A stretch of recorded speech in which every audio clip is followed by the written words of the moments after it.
আসসালামু আলাইকুম। আমি আগে রান্না করতেছি জাউর মাছ ভেজে নিচ্ছি। ভেজে নিয়ে জাউর মাছ দিয়ে আমি রান্না করবো ঝোল, পটল এবং কচুর বই কাঁঠালি দিচ্ছি এবং আলু পেঁয়াজের ঝোল রান্না করব। তার জন্য আমি সবার প্রথমে তো বাটা মাছ ভেজে নিচ্ছি, কারণ ফ্রিজে আমার বড় মাছ নয়, শেষ হয়ে গেছে। ছোটো মাছ দিয়ে আমি ঝোল করব। ঝোলের জন্য আমি আলু পেঁয়াজ ভেজে নিচ্ছি, হালকা ভাজা হয়ে গিয়েছে। এখন আমি একটু জিরা জ্বালানি দিব,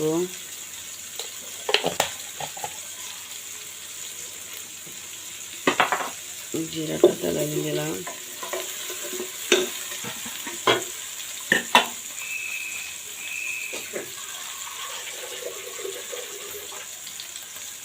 পানি দিয়ে দিচ্ছি মশলাটা যেন পুড়ে না যায়।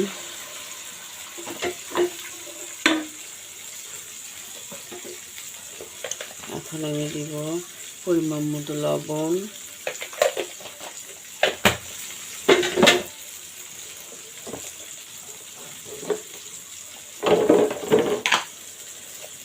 পরিমাণ মতো হলুদ,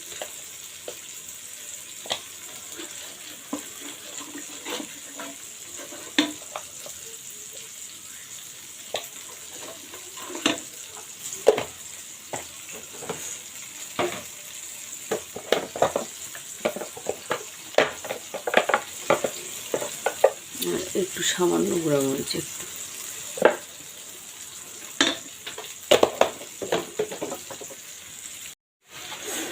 সামান্য একটু আদা দিব, একটু যেহেতু মাছ রান্না করব বেশি মশলা দিব না। আর সামান্য একটু রসুন,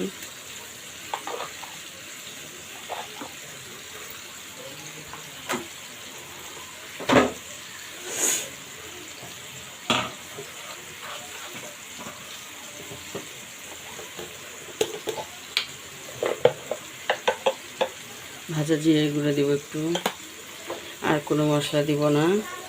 এটা দিয়ে আমি এখন এই হালকা মশলা দিয়ে ঝোলটা রান্না করব। পরে নামানোর আগে, তরকারি হওয়ার পর নামানোর আগে একটু ভাজা জিরে গুঁড়ো দিয়ে দেবো। এখন এর ভিতরে আমি একটু সবজিটা দিয়ে দেবো। এই তো সবজি কুটে রেখেছি, কিন্তু কাঁঠালের বিচি, পটল, আলু আর কচুর বই।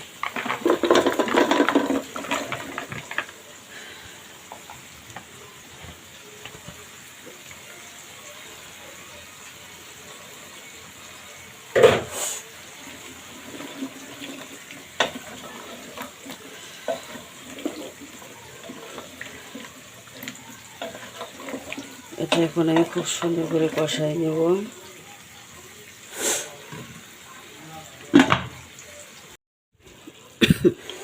এত কষানো হয়ে গিয়েছে, এখন আমি ঝোলের জন্য পানি দিয়ে দিব।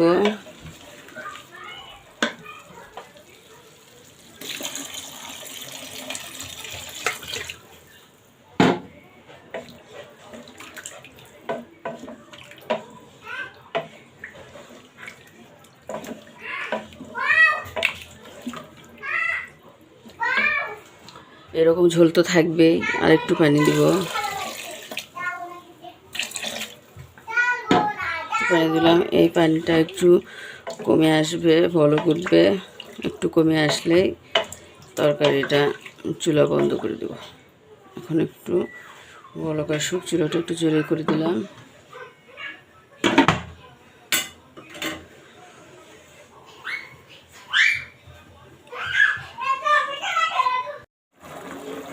এই তো বলক চলে এসেছে, বলক চলে এসেছে। আমি এখন এই মাছগুলো দিয়ে দিব।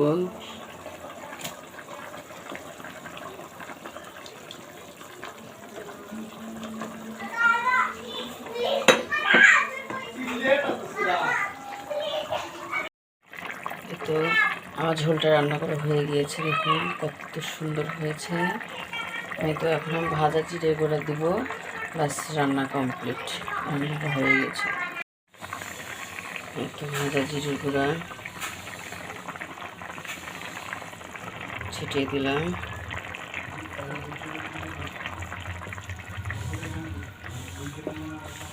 রান্না হয়ে গেছে, এখন আমি চুলাটা বন্ধ করে দেব। এই তো কত সুন্দর হয়ে গেছে। তো আমি এখন পরিবেশন করব।